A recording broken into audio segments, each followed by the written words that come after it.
going on in your mind that the world needs to experience.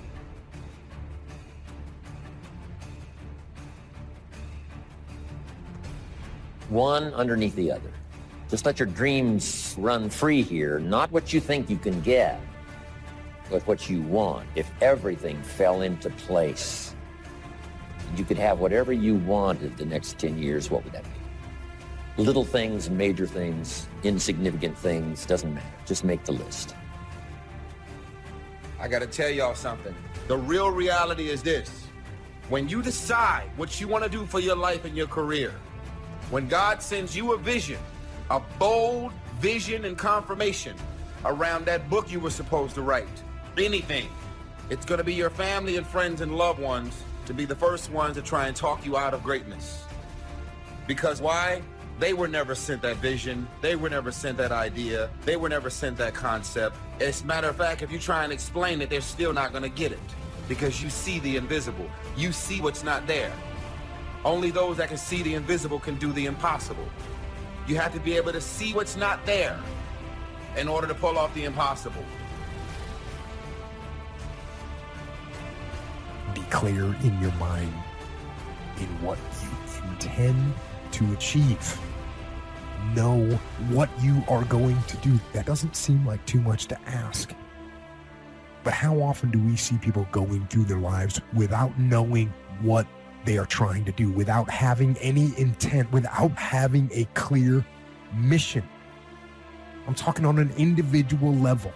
As a person, people go through their lives without knowing what it is they want to do, what they want to accomplish.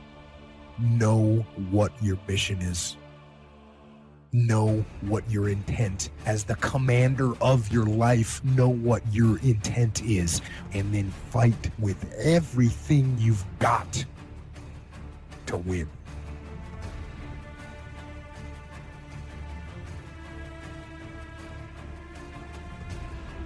Three major parts of personal development.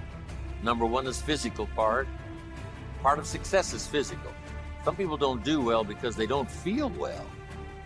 One of the first things to go to work on with intensive effort, and that's your own good health. Because a lot of things come from that. You know, the future possibilities could be greatly diminished by being lazy in producing maximum health. If you'll take care of that as a support system, you can't believe what else is possible. You can't believe what the mind can think of. You can't believe your imagination and your faith and your ability to say, hey, I'll go to work and produce the muscle to do the deal. Why? I'm healthy, I'm vigorous, I'm vital, I'm not out of breath. But sometimes, you know, when all these ideas and stuff comes and, you know, you're a little bit too weak to even attempt, you say, oh, I'm not sure I can do that. The doubts sometimes are more physical than they are mental.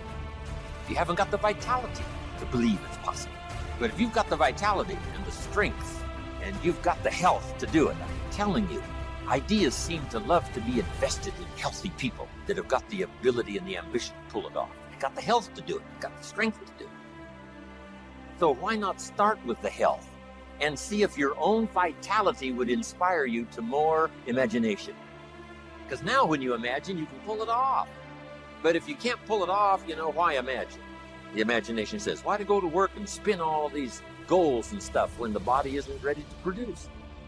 So start with physical. It's very important. Now here's some good ideas. There's scripture that says this, treat your body like a temple. Excellent phrase. A temple meaning something you take extremely good care of. Treat your body like a temple, not a woodshed. Here's why. The body and the mind work together. The body and the physical and the health is a support system for the mental that can dream, that can think, that can ponder, that can wonder, that can design, that can believe, that can have the spirit and all that's possible in terms of emotional content. But now, since the mind and the body work together, you got to take care of the body as a support system. One wise man said sometimes the spirit is willing, but the body is weak. See, that's a sad combination, a willing spirit and a weak body. Sad. You wake up in the morning, right? The mind says, let's go get him. The body says, I can't even get out of bed. So have a talk with yourself and say, this is the last time I'm going to be out of breath. This is the last time I will lack the vitality to pull off my dreams. Because sure, the dream factory will shut down if you haven't got the vitality and the energy and the health to pull it off. So, start taking care.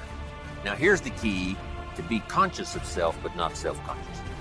You just got to take care of it. You don't have to be a fanatic. It doesn't take 8 hours a day pushing weights to have relative good health. Just do the simple stuff, the exercise and the nutrition and the health and just do the stuff. You know, for normal pulling off with vitality, the dreams that you want, just a simple little plan will do. Now also part of the physical is the outside as well as the inside. Interesting phrase written. It says, God looks on the inside, people look on the outside. So you got to take care of both. The inside for God and the outside for people.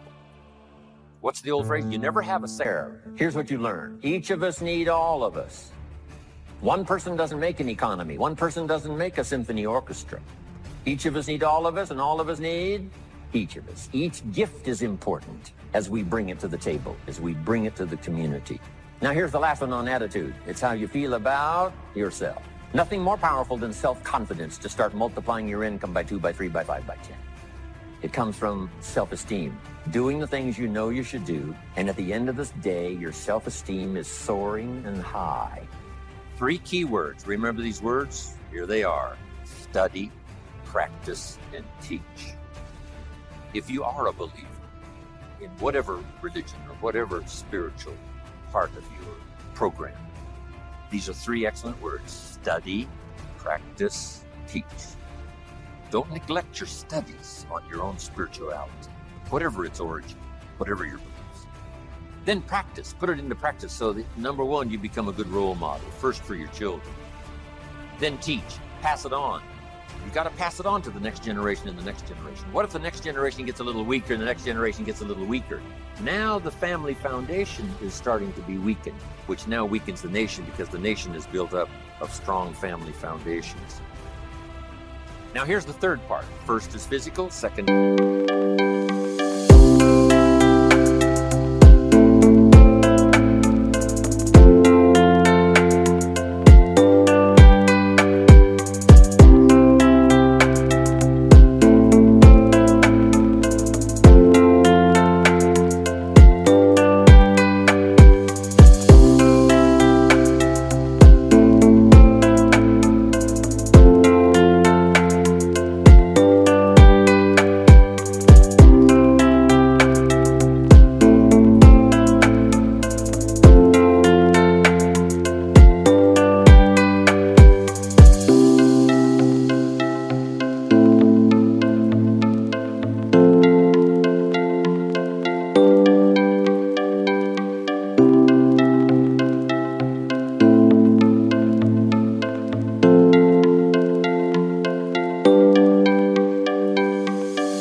Third is mental.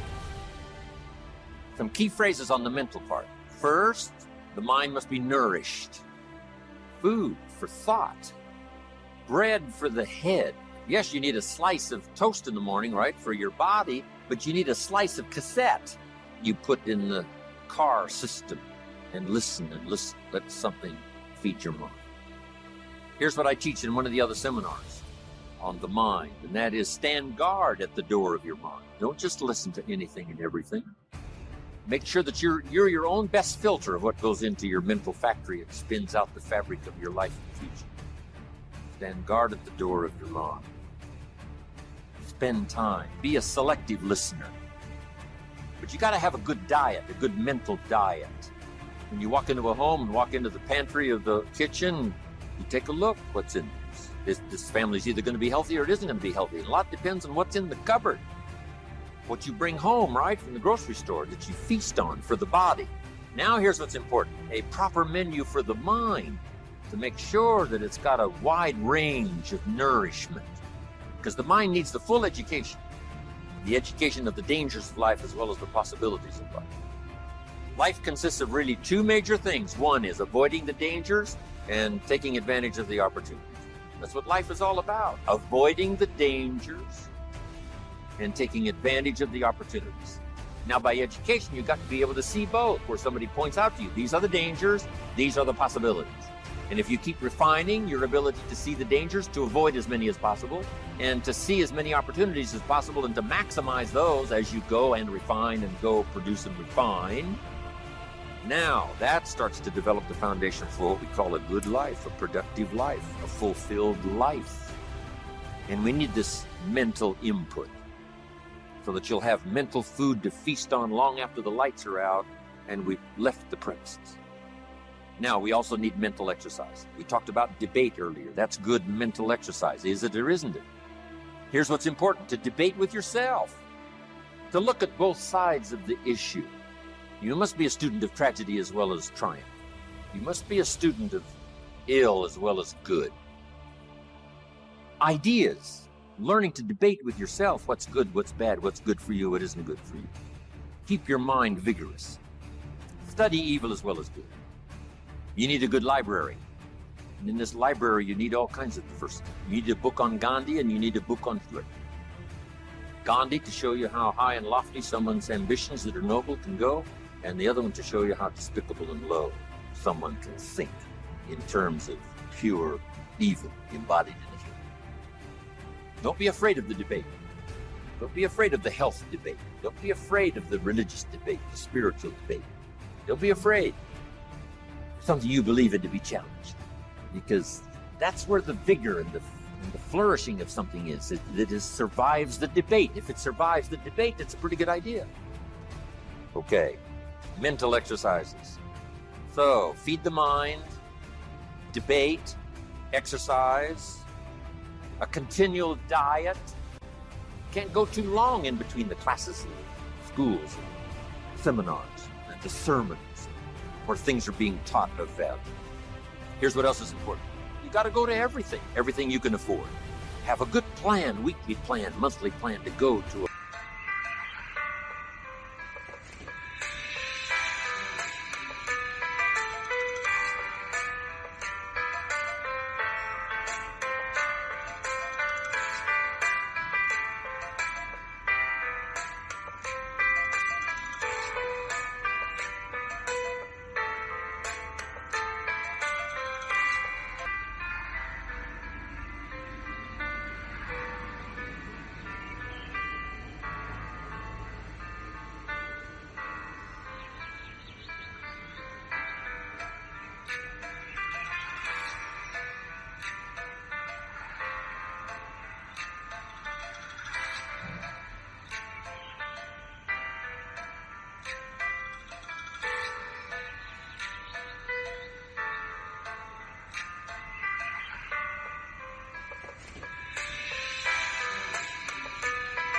Variety of things. Go to a variety of things. Go to a variety of things. And don't miss the chance. Even if you're involved in a certain company and they say, we're going to have a training class. You say, I've been to one of those. I'm asked, you got to go again, and you got to go again. You can't get it all the first time. When they call a little training class, make sure you're there. Here's why. Some of them are going to be life-changing. And you don't know which experience is going to be life-changing. You can't pick the one. You just got to go, go, go, go. One is life-changing. You go again, you go again, you go again. Another one is life-changing. For the people that were there, somebody that you met, something that you heard, and that one was just perfect. The atmosphere was right, the crowd was right, and everything was right, and you'll never be the same again. And you don't know which one that's going to be. That's why you've got to pursue. Go often, have a good plan for the search of knowledge and ideas that can inspire to the best of your potential. If you make it to the end of this video, I want you to write this. The world is an empty canvas waiting on new thoughts to think. And it's on us, creative visionaries. It's on us to create those thoughts. You pop up with the vision and the idea, and everybody monkey see, monkey do. They all fall in line. They want to do exactly what you did. What is that vision? What is that idea that you're sitting on? What is that dream that showed up to you and only you? You have to have everything you want written. If you do not have it written down, your chances of it happening is reduced drastically, because it's a principle of success.